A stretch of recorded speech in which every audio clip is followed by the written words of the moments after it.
Welcome to Making Special Education Actually Work, an online publication presented in blog and podcast form by KPS for Parents. As an added benefit to our subscribers and visitors to our site, we're making podcast versions of our text-only blog articles so that you can get the information you need on the go by downloading and listening at your convenience. We also occasionally conduct discussions with guest speakers via our podcast and transcribe the audio into text for our followers who prefer to read the content on our blog, where the use of visual aids, legal citations, and references to other websites are used to better illustrate our points and help you understand the information. These tools appear in the text-only portion of the blog post of which this podcast is a part. You will hear a distinctive sound during this podcast whenever reference is made to content that includes a link to another article, website, or download. Please refer back to the original blog article to access these resources. Today is December 19, 2023.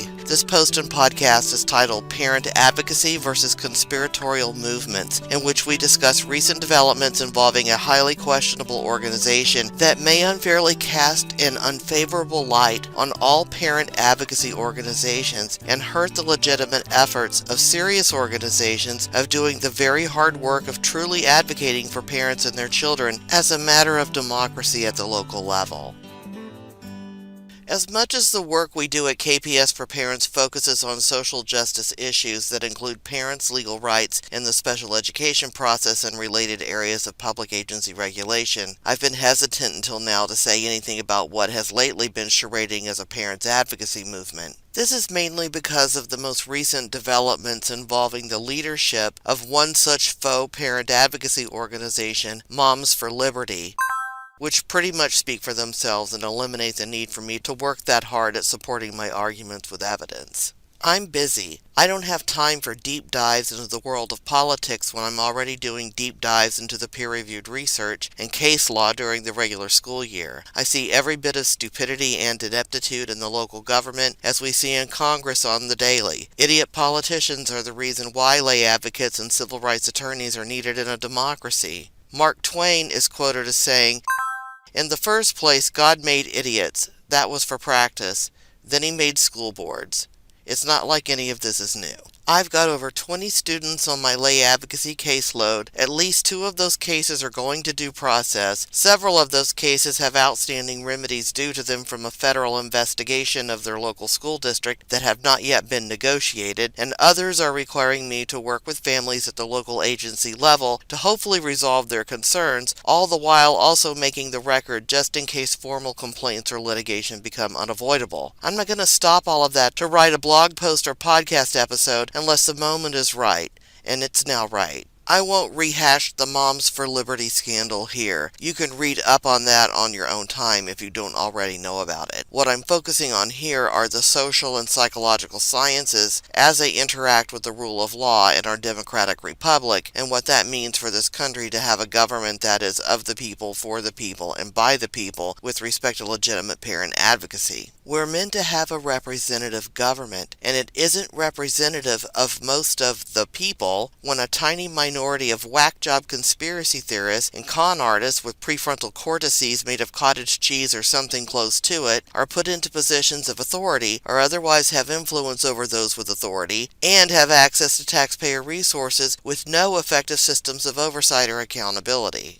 Once in power, people like these then attempt to bend reality to fit their wacko notions of how things should be, regardless of what the majority of their constituents want or need, or the actual facts of the situation, usually for their own financial gain and without regard for any harm done to others. Berkeley Breathed referred to such an individual as a tax-fattened hyena in one of his old Bloom County cartoons. I find the term eternally apt. I find that these are the people employed within the public sector who are the most opposed to any kind of data collection that could be used as an audit trail and enforcement tool, which is why the back-end business automation of most publicly funded agencies at the local level is such garbage. It's really hard to misappropriate public funds when you're leaving digital footprints right back to yourself in the process. Effective office automation, on par with what has been happening in the private sector for decades, has been limited in the public sector for supposed budgetary reasons. reasons, but the reality is that the ROI on a good system would make the upgrade pay for itself in no time. It's not costs that are being avoided, it's audit trails.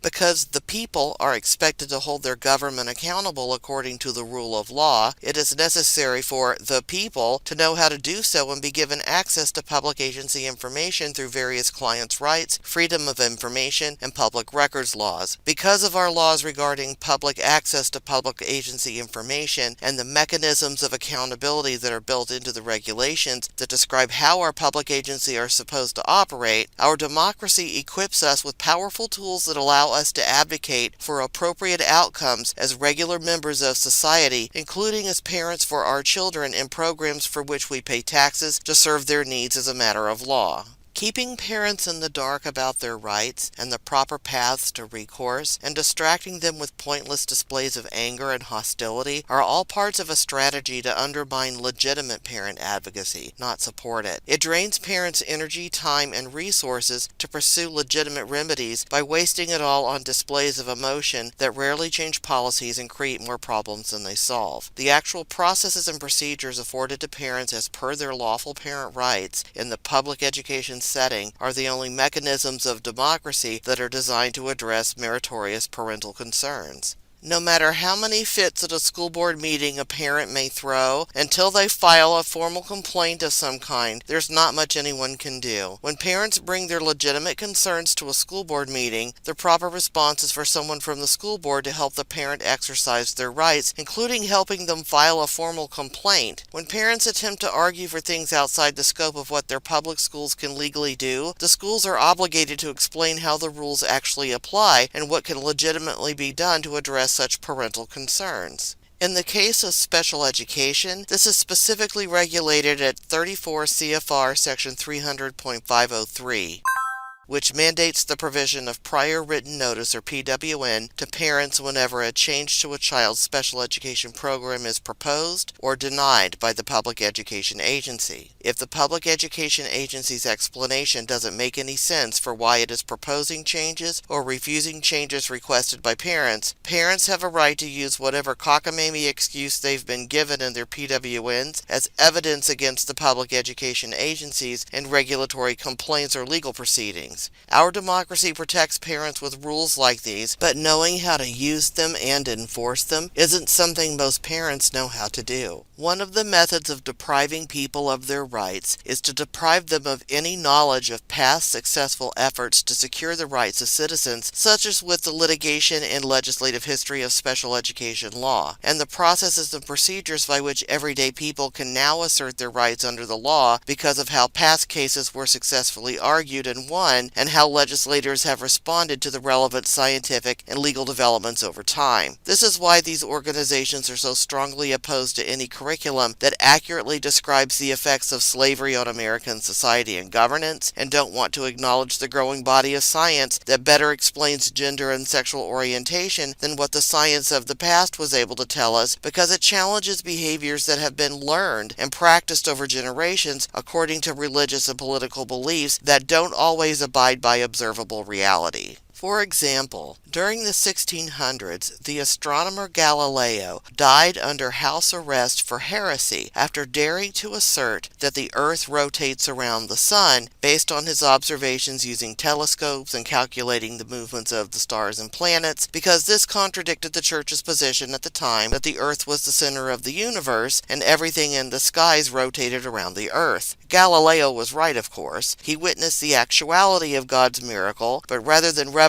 in its realization, the Church rejected it because it contradicted a long-standing myth, knowingly perpetuated by the Church, so that it was not contradicted in the eyes of the people, lest it lose their trust and obedience. The Church did not acknowledge that Galileo was right and absolve him of heresy until more than 300 years later during the 20th century. A fact-based discovery that contradicted the Church in such a significant way would have cost the Church a great deal of credibility among its believers if acknowledged as true, or at least that's what the Church apparently feared. So it tried Galileo for heresy and gave him the choice of being found guilty and thrown in prison for the rest of his life, or accepting a plea deal and spending the rest of his life under house arrest. He took the plea deal. Whether you're religious or not, the universe functions according to set rules that can be measured, analyzed, and understood with enough time and resources. There may be a difference of opinion as to why that is and who or what caused it to happen, but what has actually happened with respect to creation is an observable fact that simply has to be studied in order for the design's function and purpose to be understood. For example, humankind just spent 7 years flying a spacecraft to an asteroid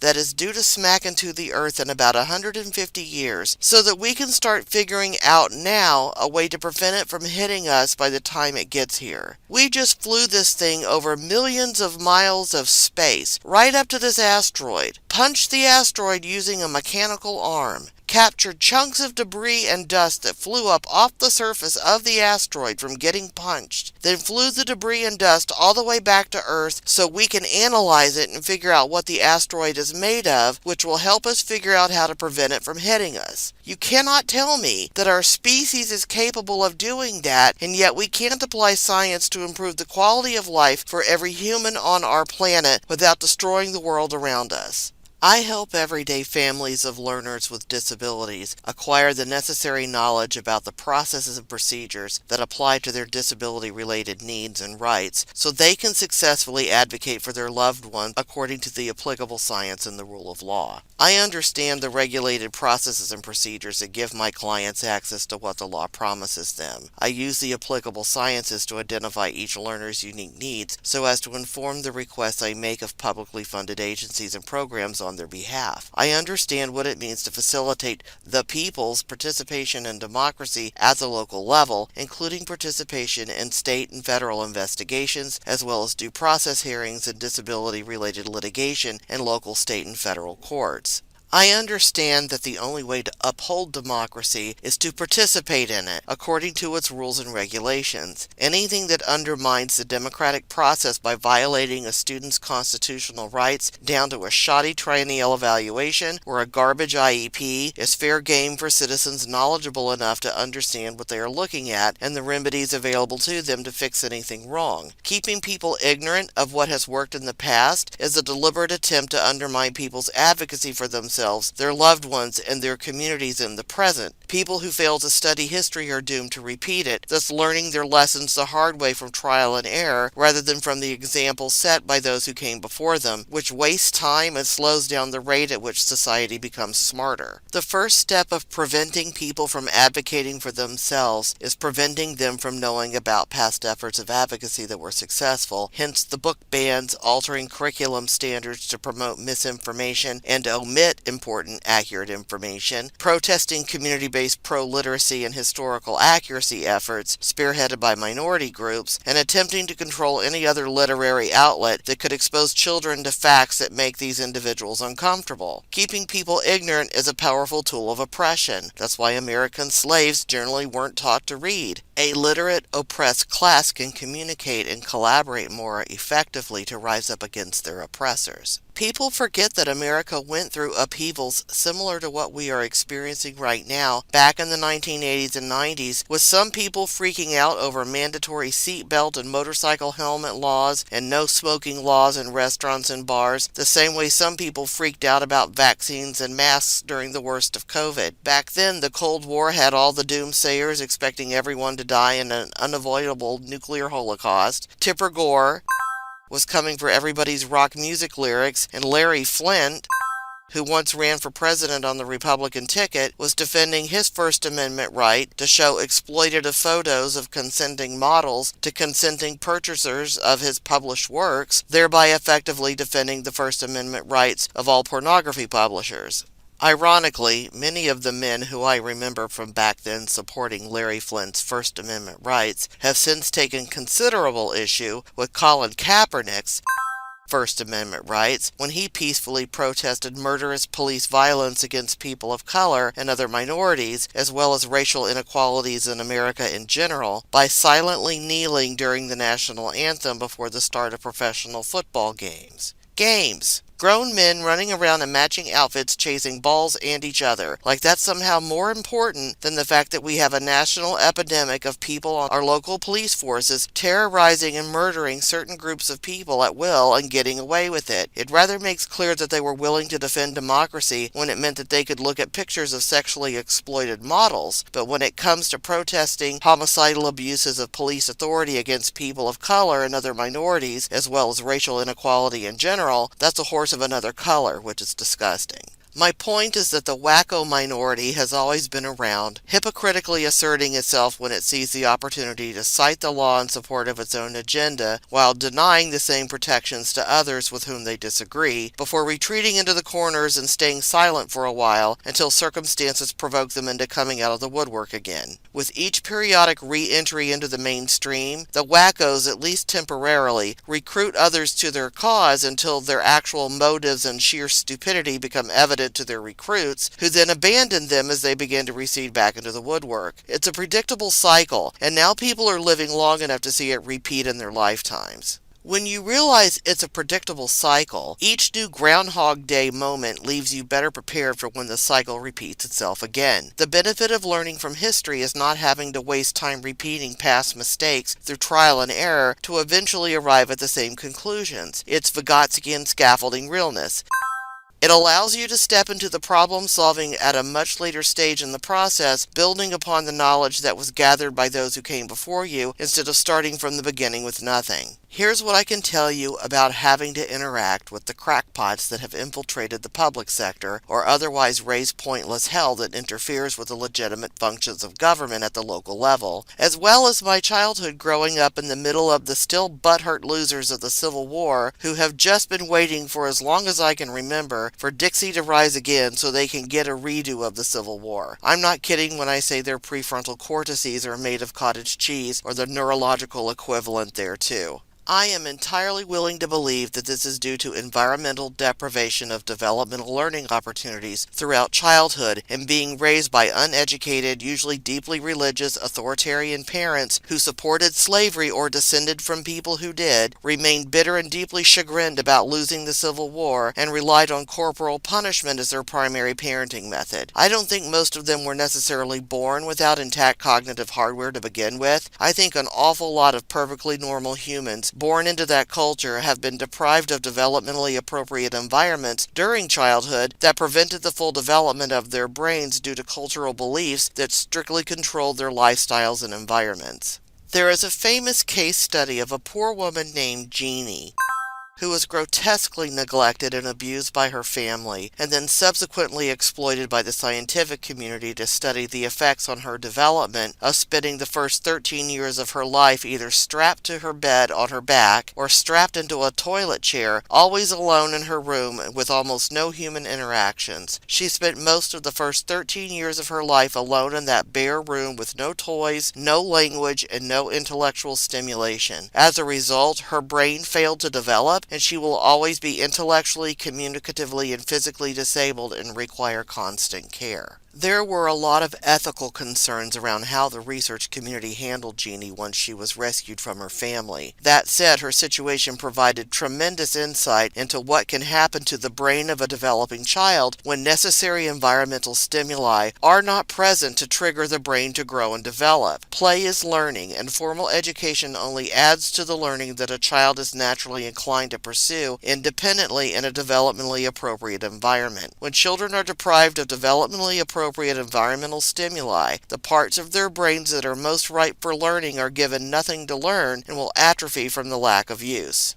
Jeannie's uniquely terrible situation made clear that once developmental milestones were lost due to environmental deprivations during childhood, they could not be recovered. This has since informed a great deal of science designed to understand how environments that contain some developmentally appropriate stimuli but not others affect human development across the lifespan, starting in childhood. And attempting to understand why the wackos are acting so wacky, it helps to understand that a fair number of them can't help it. This is how we've come to understand how it's entirely possible for a person to get just enough input from their childhood and adult environments to learn how to do accounting and cook dinner and fly a plane, but still have failed to develop in other areas necessary to functioning as a fully capable member of society. Intellectually capable people with underdeveloped social-emotional functioning can pose a danger to themselves or others, particularly with respect to domestic violence and disgruntled employees. What we are now starting to understand about the effects of children being raised in environmentally deprived environments explains a lot in hindsight, but creates a whole new set of challenges about how to ethically address this as a threat to domestic tranquility going forward. Our current societal problems with mass shootings are strikingly similar to the suicide bombers of the 9/11 era. Radicalization is a lot easier to achieve with people who have holes in their development from inborn disabilities and/or being raised in developmentally deprived environments. Parents who were raised as children in developmentally deprived environments are more likely to perpetuate the deprivation with their own children because they don't know that something is missing, much less what it is, so they don't know to add it to their children's environments.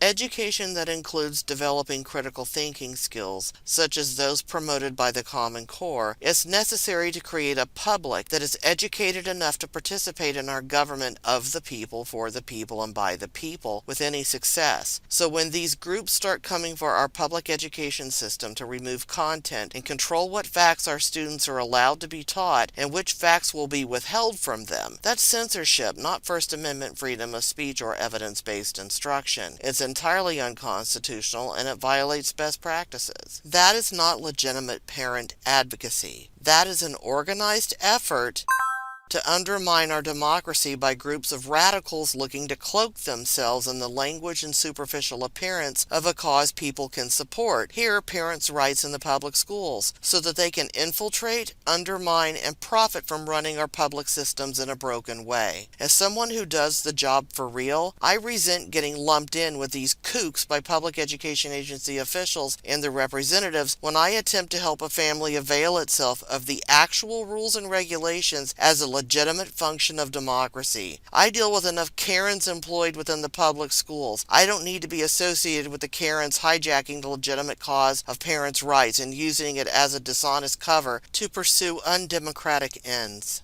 In the special education context, which serves as a good example of the kinds of regulated mechanisms of democracy that exist at the local level, parents have federally protected rights to 1. Informed consent, meaning they fully understand any special education-related documents to which they are asked to sign their consent, and 2. Meaningful parent participation in the IEP process, including a voice in educational placement decisions. This means that a parent's input has to be seriously considered by all the other members of the IEP team, and it's understood that the parent is automatically a member of the IEP team as a matter of federal law. The public schools are not permitted to unilaterally decide what goes into a student's IEP without parental input, and parents have recourse if they ever disagree with the public schools about what their students with disabilities require. There are all kinds of rules and regulations that describe how parents of children with disabilities can avail themselves of the rule of law and enforce their children's educational and civil rights. The problem is that the rules and regulations are complicated. The science that applies to their children's unique educational needs is complicated. The processes and procedures take way too long for comfort, and there are usually at least some unrecoverable economic costs to the families that take the time to pursue appropriate remedies from the public sector for their loved ones with disabilities. It's not fair to the person with the disabilities when the people responsible for advocating for them, usually family members, know less than the people from whom they must make these requests. The power imbalance is significant and is only further complicated by the reality that the public sector employees have millions of taxpayer dollars to tap into to pay lawyers to keep them out of trouble. Think pre-conviction Michael Cohen. These are often high-priced fixers paid by tax-fattened would-be oligarchs who view their publicly funded agencies as their own little personal fiefdoms and their consumers as just a means to their own personal financial ends, as though public program beneficiaries solely exist to justify the publicly funded paychecks of public agency administrators. Every state has adopted standards by which all of its public schools must abide for the purposes of providing America's K-12 students with what each state considers appropriate for students to have learned by each grade level across all core subject areas. These wacko book-banning conspiracy theorists and their dog and pony road shows at school board meetings, public libraries, and community-based literary events are taking their arguments to the wrong venues if they don't like what's being taught in their states. Most of these folks tend to favor the idea of reduced federal government and increased state rights, so I don't understand what their argument is here. They have an existing state right to establish their curriculum standards at the state level, and if they don't like those standards, they can put forth proposed state legislation or bring a lawsuit against their state that proposes to change their state standards. But their local school districts are still responsible for satisfying their state's then current standards until such time as they are changed as a matter of law, because this is a democracy and that's how you change the rules if you don't like them in a democracy. If attempts to change the curriculum at the state level fail, one's recourse could include filing a lawsuit or running for public office to affect policies directly, but not book bans and death threats. This brings me to the actual strategy that is at play here, which is something I call the anger and fear engine. This goes to something that most people understand, which is the fight, flight, freeze mechanism. For many years, people only thought of the fight and flight aspects of it, and I suspect that's because they rhyme and it's easy to remember. But in all actuality, when an organism is threatened, it will actually either run away, fight to defend itself, or freeze and get either ignored or attacked. Plenty of people know what it's like to automatically freeze in a moment of surprise, especially if it's scary. The fight, flight, freeze mechanism is a very primitive neurological response that is normal in human development and something humans share in common with almost all other living creatures. Anger is generally a secondary response that puts one on the offensive after something has initially put one on the defensive. One gets mad when made to feel afraid, vulnerable, betrayed, insulted, offended, disrespected, rejected, inferior, etc. All of those things instantly make people feel bad about themselves, at least until they're done processing what's going on, at which point the fight, flight, or freeze mechanism kicks in. Anger occurs along with the adrenaline rush that hits when that switch is flipped from feeling compromised to going on the offensive. If you opt for fight, you've taken that defensiveness and flipped it to going on the offensive. If you opt to flee or freeze, the problem is likely to remain unresolved, at least temporarily. Sometimes you need to retreat and regroup before you know how to most effectively go on the offensive and fight back. Flight can serve a constructive purpose if it buys you the time to figure out what you need to do and what tools you will need to fight back and win. This is the primary reason why most of my clients do not sign agreements to any important documents when they are presented. We take our time to review them outside of any meetings when we have time to sit and focus on what they actually say before responding to them in writing with any signatures. Freezing may buy time if it doesn't result in getting attacked. If anything, it can buy time until an opportunity to either fight or retreat presents itself. Dr. Martin Luther King said,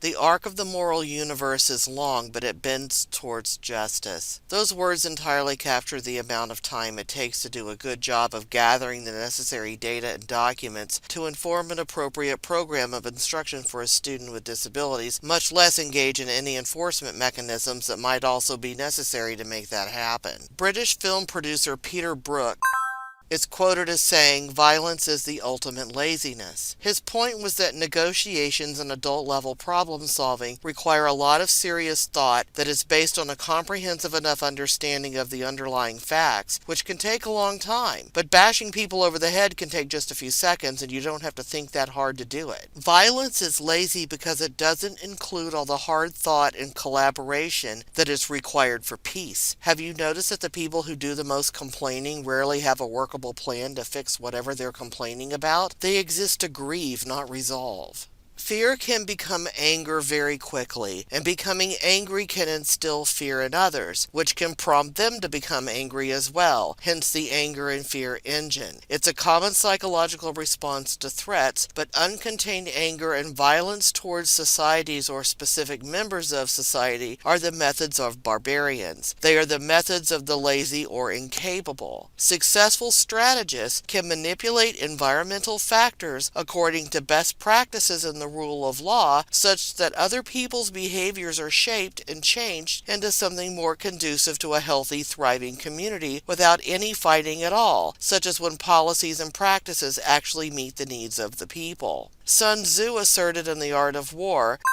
that the most successful war is the war you prevent and never have to fight. The problem, however, is that the dangerously large minority of people whose prefrontal cortices are something akin to cottage cheese literally lack the neurological hardware to understand how to participate in the adult-level problem-solving necessary to seriously address society's challenges. Legitimate parent advocacy requires a lot of research and writing according to science and law, not screaming at school board meetings, blocking the entrances of public libraries, or disrupting community-based literacy programs. Any organization that purports to engage in standing up for parents' rights should be actually participating in activities that involve the actual mechanisms of democracy, or they are just fundraising off the backs of people in need without offering real solutions and telling them the only solutions are harassment and or violence. They are selling the lazy alternative to people who don't know how to engage in the real solution. Moms for Liberty and organizations like it are not legitimate parent advocacy organizations. They do not assist parents in participating in the legitimate democratic processes and procedures that already exist to help parents uphold and enforce their rights. If anything, there is an effort by these groups to obstruct and or subvert democracy at the local level by passing bigoted, unconstitutional local board policies and aggressively attempting to uphold and enforce them, even if they are unlawful and unethical. The legitimate complaint and due process mechanisms available to parents are not utilized by groups like these, very often because they would not be successful on their merits for the types of undemocratic culture war claims they want to assert. It is so very important for parents to make sure that any outside providers they turn to for support are acting according to best practices in the rule of law and are legitimately taking the needs of client families into account. Parents should be asking a lot of how and why questions as they learn how to exercise their rights under the law. The first question any parent should ask when embarking upon an effort to exercise their rights is, "May I please have a copy of my parent rights?" Start there and keep digging for more information if something doesn't make sense. Call your state's Department of Education and ask for explanations of things you don't understand about the rules and how you can legitimately participate. If you think your local education agency needs better board leadership, run for school board yourself or support candidates who agree with you about compliance issues that affect your children and local community. The only way to preserve democracy is to participate in it, which means voting, running for office, and availing yourself of complaint and due process procedures as appropriate to each circumstance to create the changes in the world you want to see. Throwing a fit and demanding that everybody else force reality to bend to your will isn't democracy at all. Thank you for listening to the podcast version of Parent Advocacy versus Conspiratorial Movements. KPS for Parents reminds its listeners that knowledge powers solutions for parents, and all eligible children, regardless of disability, are entitled to a free and appropriate public education. If you are a parent, education professional, or concerned taxpayer and have questions or comments about special education related matters, please email us at info@kpsforparents.org or post a comment to our blog. That's info@K as in knowledge, P as in powers, S as in solutions, the number 4, parents, PARENTS.org. We hope you found our information useful and look forward to bringing more useful information to you. Subscribe to our feed to make sure that you receive the latest information from Making Special Education Actually Work, an online publication of KPS for Parents. Find us online at kpsforparents.org. KPS for Parents is a nonprofit lay advocacy organization. The information provided by KPS for Parents and Making Special Education Actually Work is based on the professional experiences and opinions of KPS for Parents lay advocates and should not be construed as formal legal advice. If you require formal legal advice, please seek the counsel of a qualified attorney. All the content here is copyrighted by KPS for Parents, which reserves all rights.